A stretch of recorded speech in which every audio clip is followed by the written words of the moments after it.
I'm here to tell you that is the case, man. How many people is already saying when we gonna see Shedeur at this point? Because guess what's gonna happen? We all know Dylan Gabriel was throwing interceptions in practice, bro. I mean, it's no secret that Dylan Gabriel was damn me out there throwing interceptions in practice. The Cleveland Browns locker room is reportedly in chaos as players turn on the coaching staff over their handling of Shedeur Sanders. Tension is boiling, leadership is being questioned, and the controversy could change everything for the Browns moving forward. What was supposed to be a season of clarity and progress has turned into an unpredictable storm, with cracks forming in the very foundation of a team that has been trying to prove itself for years. I also can't blame anybody who says, I don't necessarily trust this coaching staff to develop a quarterback or to evaluate the quarterback position. They have made some really oddball decisions at this position over the last several years, and I don't blame anybody for questioning, do these guys actually know what they're doing? The Browns thought they were entering a new era. With Shedeur Sanders under center, the franchise believed it finally had a quarterback capable of carrying the weight of decades of disappointment.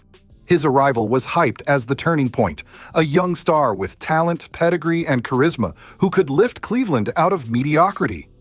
But inside the walls of the facility, optimism has given way to conflict, and all roads lead back to how the coaching staff has managed their young quarterback. What language in the NFL is so common that Shedeur don't know? Because if Shedeur don't know it, and it's so common, why the defense don't know it? So that means if y'all got the same language between all these different offenses and there's some stuff Shedeur don't know that Dylan know, that means the defense know it too. Reports from within the organization suggest that several veteran players are frustrated by what they view as inconsistent leadership. Some believe the coaches are being too hard on Sanders, pushing him beyond what a rookie should be expected to handle. Others argue the opposite, that the staff is bending too far, tailoring the offense to fit Sanders instead of demanding he adapt to the system.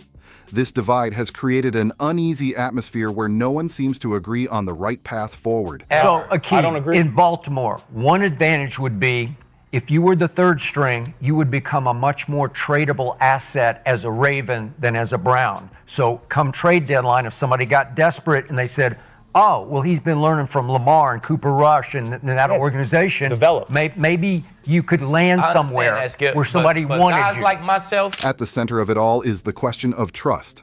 Players are beginning to wonder whether the coaching staff truly believes in Shedeur or whether they're quietly hedging their bets. That kind of doubt doesn't stay hidden. It spreads. And when players pick up on hesitation from leadership, it undermines confidence in both the quarterback and the coaching staff. For a team that relies on unity, this is poison in the bloodstream. But we don't play college football in the pros, and we don't play without pads on and tackling. So until I see live game action, I'm going to reserve I think my guy can play. I've said it a million times.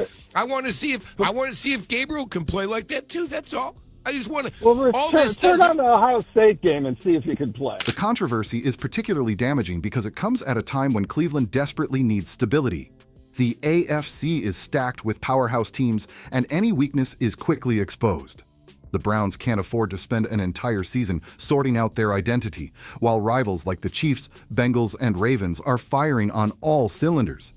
Yet here they are, battling not only their opponents but themselves. Why Shedeur lasted this long in the draft is beyond me, but it's okay. They did what they did, and everybody knows what was done. We ain't got to beat the dead horse. Now, the game I saw Shedeur play was an impressive game. Shedeur Sanders, for his part, has remained composed publicly, but behind closed doors, the pressure is mounting. Every young quarterback faces growing pains, but few are tasked with navigating a divided locker room before they've even settled into the league. He's not just learning defenses and coverages. He's learning how to survive the politics of professional football, where whispers can be as damaging as interceptions. But don't all rookies outside of top 2, top 3 round picks, you come into the league, you start as a backup, you work your way up. It's how you think. When you think Shedeur was raised by Deion Sanders. He's going to have a lot of confidence. I'm a starting quarterback in this NFL league. Okay, I can't do that with Lamar. I can't do that with Josh. I can't do that with the Chiefs. but I can do that with the Browns. The locker room split has also fueled speculation about the relationship between Sanders and his coaches. Bill Musgrave, the quarterback's coach, made headlines with a blunt critique that questioned Shedeur's readiness. And those comments only intensified the firestorm. Some players reportedly sided with Musgrave, seeing his honesty as necessary tough love. Others viewed it as a betrayal, a public airing of doubt that should have stayed behind closed doors. Either way, it fractured the perception of unity between player and staff. We might see Shedeur week 7. That's my prediction. That's my prediction going into this thing. But what's more importantly about all of this is that no one's paying attention to this. Kevin Stefanski might not even have a job. Kevin Stefanski might not even be the Browns coach next year. Him and Andrew Berry is probably going to be up out of it. Fans have noticed the shift too. Social media has exploded with debates about whether the Browns are setting Sanders up to succeed or sabotaging him with mixed signals. For a city that has lived and died with this team through decades of heartbreak, the idea that dysfunction might once again derail a promising season is almost unbearable. Hope was high, but hope is fragile, and right now it feels like it's slipping through Cleveland's fingers. The second time, they put 4-5 linemen in the game that had never played football organized, PAL or no other league, and he got sacked 800 times, thrown for 2,000 yards in losses. Correct. We find out later on that none of them damn linemen is playing football even today. They shouldn't have been playing in the first damn place. The timing of this turmoil couldn't be worse. The Browns are entering a brutal stretch of the season, facing defenses that will test Sanders at every turn. Instead of focusing solely on preparation, the team finds itself bogged down in questions of leadership, loyalty, and direction. Every mistake Sanders makes on the field will now be seen through the lens of this controversy. Was it bad execution or bad coaching? Was it his fault or the staff's failure? These questions will linger with every snap. The local Cleveland media keep going relentless on Shedeur Sanders. He entitled, distracted, developing slow, can't learn the playbook, not getting practice reps with the scout team, not getting practice reps at all. But what if I told you? Then don't none of that got to do nothing with football. This goes deeper than people realize. Meanwhile, rival teams are watching closely. The NFL is ruthless, and instability is blood in the water.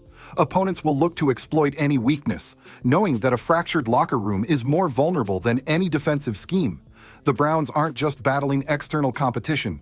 They're fighting to keep their own house from collapsing under the weight of its problems. Shedeur Sanders, remember that? Did you hear about that report that came out that the Baltimore Ravens tried to draft Shedeur Sanders in the 5th round before the Browns drafted him? But Shedeur said he didn't want to back up Lamar Jackson, so he said no. All right. What's wrong with that?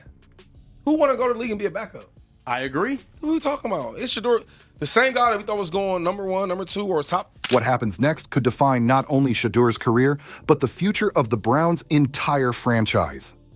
If the coaching staff and players can rally, turning controversy into motivation, this chapter might become the story of how a young quarterback and his team grew stronger under pressure. But if the fractures deepen, if the distrust lingers, this could be remembered as the season when Cleveland let its best chance slip away. The reality is stark. The Browns don't have time to waste. In a league built on quick turnarounds and short windows of opportunity, every season matters. The wrong decisions now could set the franchise back years. For Sanders, who entered the NFL with expectations as high as any rookie quarterback, the stakes are even higher. He has to prove not just his ability, but his resilience, his capacity to lead in the middle of chaos. The fact that they treated him like a 4th-string quarterback when they know he's not a 4th-string quarterback is sickening. And all I can do is just pray for the brother, you know what I'm saying, that he stay confident.